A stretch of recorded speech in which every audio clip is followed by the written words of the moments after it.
So, hello class 11 students. In the previous part, we have just finished the topic of departmental undertaking. In this video, we will be discussing about statutory corporations. अब जो statutory word है वो बना है statute से और statute का मतलब होता है एक्ट या फिर लॉ। इसका मतलब ये हुआ कि जो statutory corporations है इसका एग्जिस्टेंस किसकी वजह से है? किसी ना किसी स्पेशल एक्ट की वजह से है, किसी ना किसी स्पेशल एक्ट ऑफ किसका? पार्लियामेंट की वजह से है।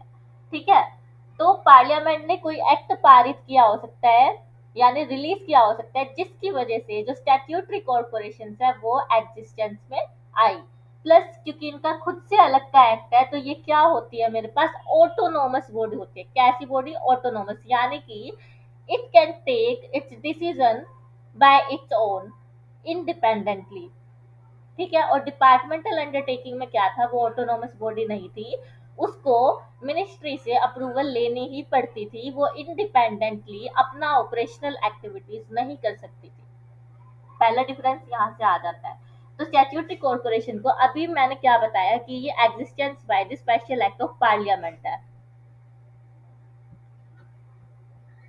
Existence by special act of the parliament. उसके बाद है द एक्ट। अब जो ये इसका सेपरेट एक्ट बनता है उसमें क्या क्या बताया गया होता है?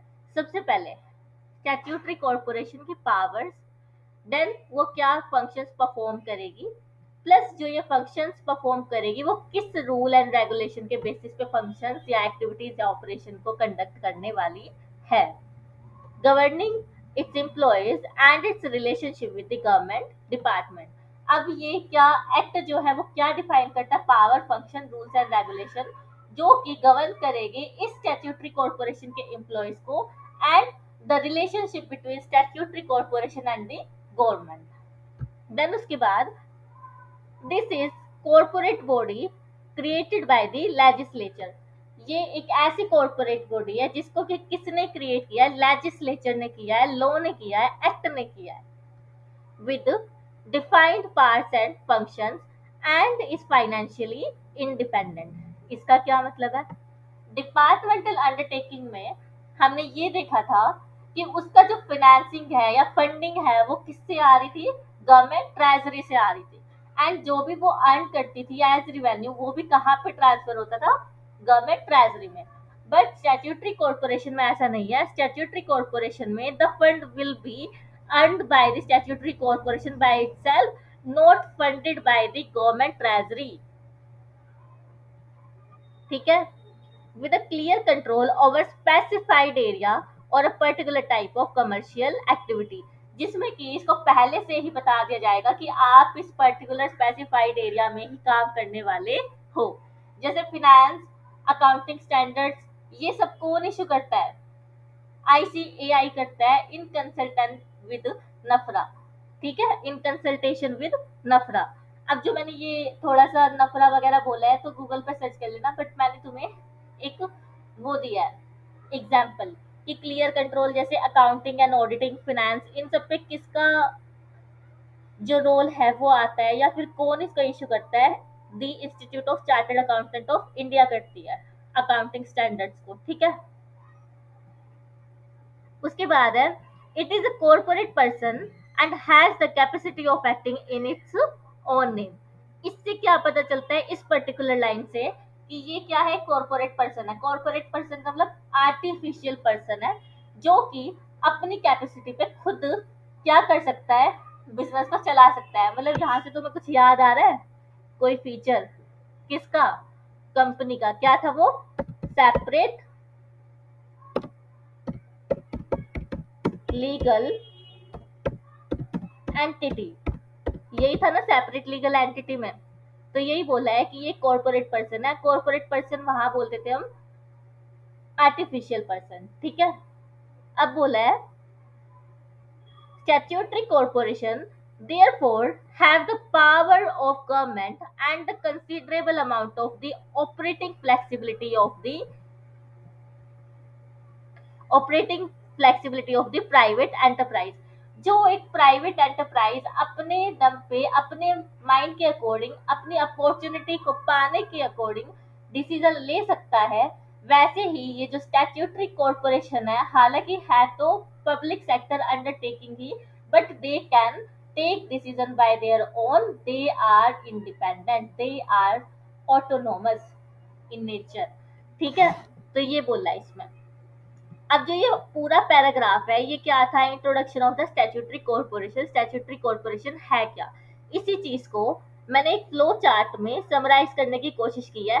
सबसे पहले फर्स्ट लाइन मेरी थी existence by the special act of the parliament, और इसकी एग्जिस्टेंस से ही मुझे क्या पता चलता है, ये क्या है, फाइनेंशियली इंडिपेंडेंट है, ऑटोनोमस है। प्लस एक्ट में क्या क्या बताया गया, पावर बताइए, फंक्शन बताया, रूल्स एंड रेगुलेशन, प्लस एक चीज और ऐड कर लेना इसमें, रिलेशनशिप विद द गवर्नमेंट। ठीक है, देन ये क्या है, एक सेपरेट लीगल एंटिटी है। ये भी मैं तुम्हें कुछ शॉर्ट नोट दिखाने वाली हूँ, जो मैं आज तुम्हारे लिए पहले से ही बना के लेके आई हूँ, तो इसमें मैं तुम्हें अच्छे से बता दूंगी। ठीक है, मैंने यहाँ पे पहले से ही बनाया है, कल हमने टाइपिंग में टाइम वेस्ट किया था, थोड़ा सा लॉन्ग वीडियो बन गया था वो 30 मिनट्स का। तो ये मेरी समरी फॉर्म है, तुम्हें जब रिवाइज कराऊंगी तब कराऊंगी। तो यहाँ तक तुम्हें स्टैट्यूटरी कॉर्पोरेशन का एटलीस्ट मीनिंग तो समझ आ गया होगा। समराइज कर देती हूँ। स्टैट्यूटरी कॉर्पोरेशन की एग्जिस्टेंस स्पेशल एक्ट से होती है, और इस एक्ट में power, function, rules and regulation defined होते हैं, relationship with the government department define होता है। प्लस ये लेजिस्लेचर है जो कि डिफाइन करता है पावर एंड फंक्शन को, और स्टैट्यूटरी कॉर्पोरेशन क्या होती है, फाइनेंशियली इंडिपेंडेंट होती है। प्लस एक स्टैट्यूटरी कॉर्पोरेशन अपने नाम पे बिजनेस, अपने नाम पे डिसीजन, अपने नाम पे ऑपरेशनल एक्टिविटीज कर सकती है, जिसको हम शॉर्ट फॉर्म में बोलते हैं सेपरेट लीगल एंटिटी। देन उसके बाद स्टैट्यूटरी कॉर्पोरेशन में क्या था, ऑपरेटिंग फ्लेक्सिबिलिटी थी, जैसे कि एक प्राइवेट एंटरप्राइज में हम देख सकते हैं। ठीक है, अब हम फीचर्स पढ़ने वाले हैं। अब क्योंकि मैंने कॉन्सेप्ट को बहुत ज्यादा रिपीट किया है, तो हो सकता है उस रिपीटेटिव में तुम्हें रिटेन हो गया हो कुछ ना कुछ कीवर्ड्स, एंड उसी से हम क्या निकालने वाले हैं, थोड़े बहुत फीचर्स। तो statutory corporations have certain distinct features, कुछ अलग फीचर्स है विच आर डिस्कस बिलो। सबसे पहले statutory corporation are set up under the act of the parliament, parliament के एक स्पेशल एक्ट से ये बनती है, and are governed by the provision of the act. And act क्या डिफाइन करता है, object, power, privileges of the statutory corporation. अब देखो, यहाँ पे उन्होंने लैंग्वेज अलग कर दी। तुम यहाँ कॉन्सेप्ट की भी लैंग्वेज लिख सकते हो, अगर तुम्हें कॉन्सेप्ट की लैंग्वेज याद है तो यहाँ कोई भी मार्क्स डिडक्ट नहीं होगा। अच्छा है ना कि एक ही जैसे याद करो, अलग अलग याद करने में तुम खुद ही कंफ्यूज हो जाओगे, राइट। तो यहाँ मैंने शॉर्ट में तुम्हारे लिए लिख दिया, पूरा सेंटेंस ना पढ़ने के लिए, set up by the act of parliament. And उसके बाद एक्ट वर्ड से तुम्हें याद आ जाना चाहिए कि उसमें डिफाइन किया गया है power, function, rules and regulation. ठीक है, जो कॉन्सेप्ट में पढ़ा था। और फीचर में यहाँ की लाइन देखी तो object, power and privileges, privileges का मतलब बेनिफिट्स। देन उसके बाद this type of organisation is wholly owned by the state, ये हमने नया पढ़ा, क्या, wholly owned by the state. हम हमेशा से अभी तक क्या पढ़ते आ रहे थे, पब्लिक सेक्टर अंडरटेकिंग जो है या तो स्टेट गवर्नमेंट ओन करती है, या सेंट्रल गवर्नमेंट ओन करती है, या फिर दोनों मिलके ओन करते हैं। बट जो स्टैट्यूटरी कॉर्पोरेशन है वो कौन ओन करता है, स्टेट ओन करती है, wholly owned by the state. Wholly word का क्या मतलब है, 100% stake will be of the state government.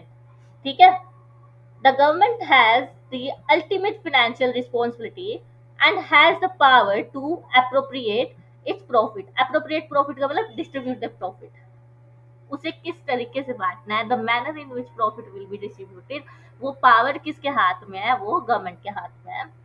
At the same time, the state also has to bear the loss. और अगर उसके हाथ में प्रॉफिट आ रहा है तो लॉस भी उसको ही बियर करना पड़ेगा, किसको, स्टेट को। तो यहाँ लिखा है कि इसका मेन बेसिक फीचर हो गया wholly owned by the state. Then उसके बाद हमने एक लाइन पढ़ी थी, non consequences of registration, non consequence of the non registration of partnership. वहां पे हमने कुछ पढ़ा था कि जो फर्म है वो पार्टनर के ऊपर केस नहीं कर सकती, पार्टनर फर्म के ऊपर नहीं कर सकती, और फर्म थर्ड पार्टी के ऊपर नहीं कर सकती, है ना। बट ये जो स्टैट्यूटरी कॉर्पोरेशन है, क्योंकि इनके अलग खुद के एक्ट है, तो इनको रजिस्ट्रेशन लेना ही पड़ेगा, और रजिस्ट्रेशन लेंगे तो जो कॉन्सिक्वेंस ऑफ नॉन रजिस्ट्रेशन है वो यहाँ से क्या हो जाएगी, वाइप आउट, किक्ड आउट। ठीक है, तो सेपरेट एंटिटी ये बन जाएगी। तो यहाँ पे ये शू भी कर सकती है एंड कैन बी शूड, यानी दूसरे के ऊपर केस फाइल कर सकते हैं, यानी शू, और बी शूड, दूसरे भी इसके ऊपर फाइल कर सकते हैं केस, ठीक है। And enter into a contract and acquire property in its own name. ये कॉन्ट्रैक्ट में भी एंटर कर सकते हैं, कैसे? हमने पढ़ा था ना कंपनी के फीचर में कॉमन सील स्टैम्प, तो स्टैम्प लगा के क्या कर सकते हैं ये कॉन्ट्रैक्ट में एंटर, प्लस अपने ही नाम पे क्या कर सकते हैं ये प्रॉपर्टी को एक्वायर। यहाँ पे कुछ फीचर्स जो है मैरिज डीमेरिट वो तुम्हें किससे मिलती जुलती मिलेगी, कंपनी से। तो वहां पे तुम थोड़ा सा कॉन्सेप्ट इधर देख सकते हो याद करने के पर्पज से। This type of enterprise is usually independently financed. ये मैंने तुम्हें पहले कॉन्सेप्ट में बताया कि डिपार्टमेंटल अंडरटेकिंग गवर्नमेंट ट्रेजरी से फंड लेती है एंड यहाँ पे इंडिपेंडेंटली फाइनेंस यहाँ पे कलेक्ट होता है। It obtains funds by borrowing from the government, government से ये फंड लेती है in the form of borrowing, borrowing मतलब लोन, और from the public through revenue, और पब्लिक से कैसे, रिवेन्यू से कैसे, गुड्स एंड सर्विसेज को अवेल करके पब्लिक को कुछ रीजनेबल प्राइस चार्ज करके, derived from the sale and goods of the services, यही लिखा है। it has the authority to use its revenue, और इसके पास अथॉरिटी है, इसके पास ये पावर है कि जो भी इसके पास पैसा आया है इसकी ये अपना खुद का डिसीजन ले सकता है कि किस तरीके से मुझे अपने रिवेन्यू को जो मेरे पास फंड कलेक्ट हुए हैं कैसे यूटिलाइज करना है। फिर उसके बाद है a statutory corporation is not subject to same accounting and audit procedure applicable to government department। जो डिपार्टमेंटल अंडरटेकिंग थी उसमें अकाउंटिंग एंड ऑडिटिंग मैंडेटरी थी, वहां पे ऑडिटर आएगा आपकी बुक्स एंड अकाउंट्स को चेक करेगा, बट स्टैट्यूटरी कॉर्पोरेशन में ऐसी कुछ मैंडेटरी रिक्वायरमेंट नहीं है। मैं अभी कह रही हूँ मैंडेटरी रिक्वायरमेंट नहीं है, हम वॉलंटरी भी क्या कर सकते हैं, ऑप्शनली भी अकाउंटिंग बुक्स बना सकते हैं प्लस ऑडिट भी करा सकते हैं। अब देखो हम अपना हिसाब किताब नहीं लिखेंगे, और क्योंकि ये बॉडी कॉर्पोरेट है इसमें तो नंबर ऑफ ट्रांजेक्शन होती है, तो हमें कैसे याद रहेगा, तो अकाउंटिंग तो होगी होगी, ये कॉमन सेंस है, ठीक है। बट वो ऑप्शनल है, लॉ के हिसाब से ऑप्शनल है, बट एक बॉडी कॉर्पोरेट एक स्टैट्यूटरी कॉर्पोरेशन अकाउंटिंग करती है। It is also not concerned with the central budget of the government, और ना ही ये सेंट्रल बजट पे डिपेंडेंट है, ठीक है। शॉर्ट में मैंने लिखवा दिया not required accounting and audit and no link with the budget. उसके बाद है एम्प्लॉय का हमने डिपार्टमेंटल अंडरटेकिंग में पढ़ा था कि वो गवर्नमेंट के सर्वेंट होता है, और उनका जो सुपरविजन एंड डायरेक्शन है वो कौन करता है, आईएएस ऑफिसर करता है, ठीक है। बट यहाँ पे ऐसा नहीं है, यहाँ पे आम जनता भी क्या हो सकते हैं, एम्प्लॉय हो सकते हैं इन कॉर्पोरेशन में। तो यही लिखा है the employees of the employees of these enterprise are not the government or a civil servant। Civil servant का पता है ना, यूपीएससी का एग्जाम करते हैं क्लियर लोग, and are not govern by the government rules and regulations. The conditions of services of the employees are governed by the provision of the act itself, यानी जो ये स्पेशल एक्ट ऑफ पार्लियामेंट से बना होता है, जो इनका स्पेसिफाइड एक्ट होगा उस एक्ट के अकॉर्डिंग इनके फंक्शंस को बताया जाएगा एम्प्लॉयज को। ये हमने कॉन्सेप्ट में पढ़ा था, अभी दिखा देती हूँ। यहाँ पढ़ा था ना ये वाली चीज कि governing act defines the power function rules and regulation governing it's employees, ये हमने यहाँ पढ़ा था, वही इसका क्या है, फीचर है, ठीक है। तो ओवरऑल मैं तुम्हें एक बार फीचर्स को क्या कर देती हूँ, समराइज। सबसे पहले ये setup bye act of parliament है, उसके बाद इसका होली स्टेक जो है वो स्टेट के पास है, प्रॉफिट स्टेट का है तो लॉस भी स्टेट को बियर करना पड़ेगा, एंड इसी का डिसीजन है कि ये किस तरीके से प्रॉफिट को एप्रोप्रिएट करना चाहते हैं, डिस्ट्रीब्यूट करना चाहती है। देन उसके बाद एक स्टैट्यूटरी कॉर्पोरेशन खुद एक सेपरेट एंटिटी है, इस पे केस किया भी जा सकता है और ये केस कर भी सकती है, प्लस कॉन्ट्रैक्ट में एंटर कर सकती है, प्लस प्रॉपर्टी अपने नाम पे एक्वायर कर सकती है, परचेज कर सकती है। देन उसके बाद ये फाइनेंशियली इंडिपेंडेंट है, गवर्नमेंट ट्रेजरी से इसके पास नहीं आता है पैसा, ये खुद का रिवेन्यू कमाती है, या गवर्नमेंट से क्या लेती है, बोरोइंग लेती है, लोन लेती है। देन उसके बाद स्टैट्यूटरी कॉर्पोरेशन जो है उसको मैंडेटरी नहीं है कि वो अकाउंटिंग एंड ऑडिट प्रोसीजर्स को फॉलो करे, ठीक है।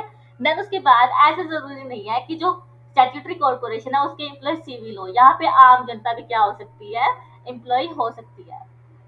ये हो गए फीचर।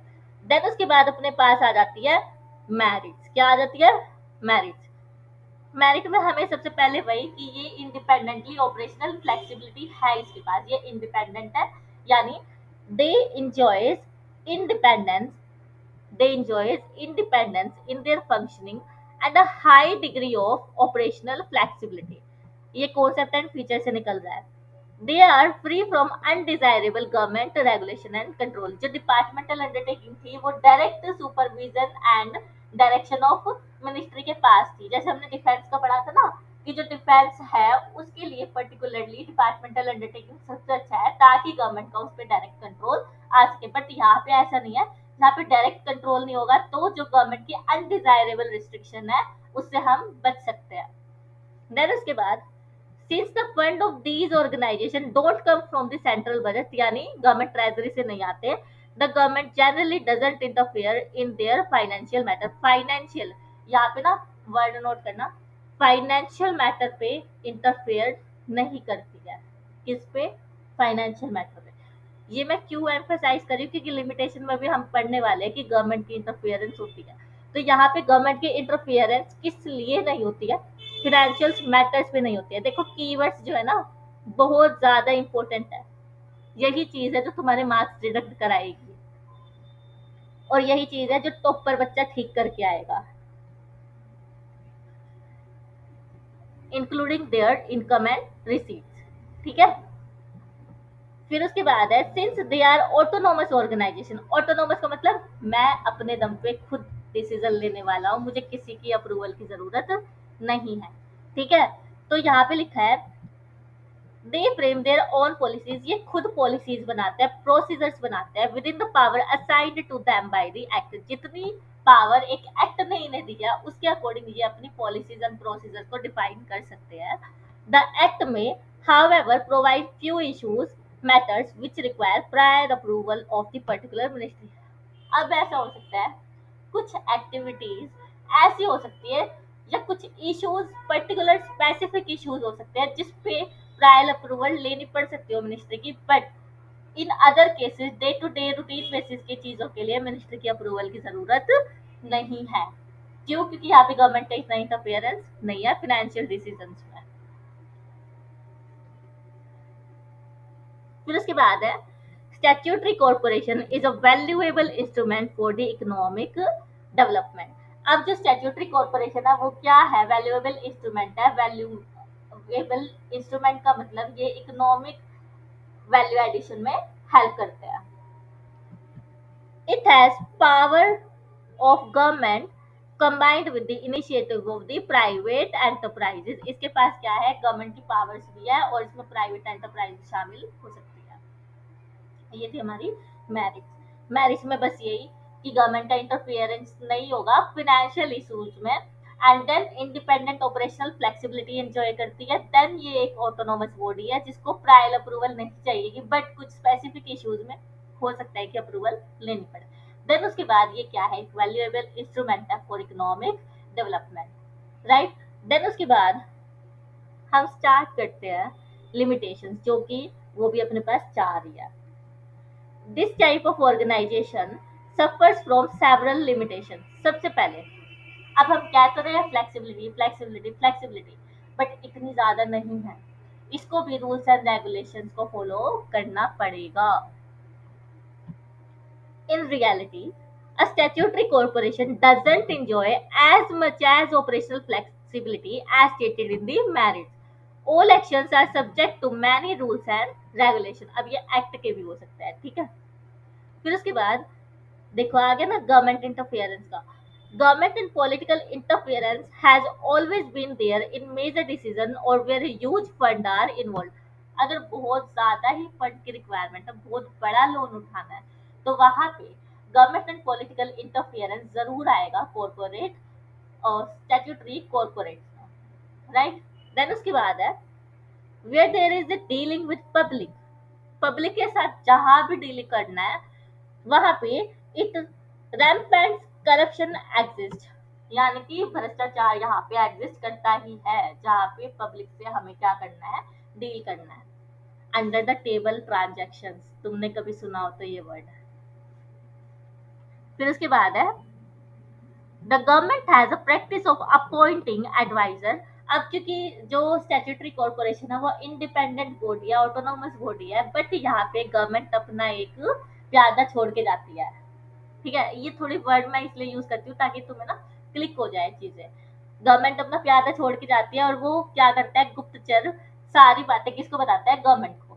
तो ये कौन है, government has a practice of appointing advisor to the corporation board, this curb the freedom of the corporation. अब यही चीज जो है वो कॉर्पोरेशन की फ्रीडम को खत्म कर देता है या कम कर देता है in entering into a contract and other decisions. If there is any disagreement, अगर इस पर्टिकुलर एडवाइजर को जिसको अपॉइंट किया गया है वो प्लस स्टैट्यूटरी कॉर्पोरेशन के पर्सनल में कोई भी कॉन्फ्लिक्ट होता है ऐसा, तो वो किसको रेफर करता है, गवर्नमेंट को करता है मैटर को। एंड क्योंकि गवर्नमेंट को मैटर जो है वो रेफर कर दिया, तो यहाँ पे डिलेज होना लाजमी है, डिले तो होगी ही होगी, देर होगी। ठीक है, तो यहाँ अपनी लिमिटेशंस भी क्या हो जाती है, ओवर। लिमिटेशंस में इतनी ज्यादा फ्लेक्सिबिलिटी नहीं है, रूल्स एंड रेगुलेशंस फॉलो करने ही पड़ेंगे। प्लस अगर ह्यूज फंड उठाने हैं तो गवर्नमेंट एंड पॉलिटिकल इंटरफेरेंस आएगा। फिर उसके बाद पब्लिक से डील करते हुए करप्शन एग्जिस्ट करेगा। फिर उसके बाद गवर्नमेंट अपने एडवाइजर का अपॉइंट करेगी, कॉन्फ्लिक्ट हुआ तो गवर्नमेंट के पास जाएगा matter and then it will lead to delay in decisions, right. तो यहाँ अपना स्टैट्यूटरी कॉर्पोरेशन का concept, features, merit and demerits क्या हो जाती है, खत्म हो जाती है। ठीक है, अब हम इसको समरी से पढ़ लेते हैं एक बार। कॉन्सेप्ट में ये existence by the special act of parliament है, existence by special act of parliament, then act define power function rules and regulation। फिर उसके बाद ये act on its own, ये क्या है, सेपरेट एंटिटी फीचर। देन उसके बाद ऑपरेटिंग फ्लेक्सिबिलिटी, ये ऑटोनोमस बॉडी है, और प्लस फाइनेंशियली क्या आएगी, इंडिपेंडेंट। ये तुम्हारे कीवर्ड्स आने चाहिए कॉन्सेप्ट लिखते हुए। ठीक है, ये कीवर्ड्स है तो तुम्हें पूरे नंबर मिलेंगे, अदरवाइज नहीं मिलेंगे। देन उसके बाद फीचर में मैंने शॉर्ट में लिख दिया है, एक्सप्लेनेशन तुम बुक से साथ साथ रेफर करोगे तो यहाँ तुम्हारी जो रिवीजन है वो हो जाएगी बहुत ज्यादा जल्दी। फीचर में क्या आएगा, setup by the act of parliament, then wholly owned by the state, फिर उसके बाद सेपरेट एंटिटी, फिर उसके बाद financially independent, then no accounting and audit mandatory, फिर उसके बाद नो गवर्नमेंट एम्प्लॉयज। फिर मेरिट में ऑपरेशनल फ्लेक्सिबिलिटी है, गवर्नमेंट का इंटरफियरेंस नहीं है, ऑटोनोमस बॉडी है, और यहाँ पे तुम एक बात लिखोगे फाइनेंशियल इश्यूज में नहीं है। ठीक है, फिर वैल्यूएबल इंस्ट्रूमेंट है to development of the economy. फिर डीमेरिट में इतनी ज्यादा फ्लेक्सिबिलिटी नहीं है, रूल्स एंड रेगुलेशन फॉलो करने पड़ते हैं। यूथ फंड के केस में गवर्नमेंट एंड पॉलिटिकल इंटरफियरेंस आता है, करप्शन एग्जिस्ट करता है जब पब्लिक से डील करना है, गवर्नमेंट एडवाइजर अपॉइंट होगा, और कॉन्फ्लिक्ट ऑफ इंटरेस्ट के केस में गवर्नमेंट के पास क्या जाएगा matter and then it will lead to the delay. तो यहाँ से देखो सिर्फ 5 मिनट में तुम्हारा पूरा स्टैट्यूटरी कॉर्पोरेशन का टॉपिक रिवाइज हो जाएगा अगर तुमने मेरे साथ एक बार ये कॉन्सेप्ट वाला बुक से अच्छे से पढ़ा है तो। ठीक है, I hope you will be revising at home, तभी नेक्स्ट पार्ट को देखना जब भी मैं अपलोड करने वाली हूँ। तो यहाँ अपना खत्म हो जाता है विद रिवीजन स्टैट्यूटरी कॉर्पोरेशन का concept, feature, merit, limitations. Okay.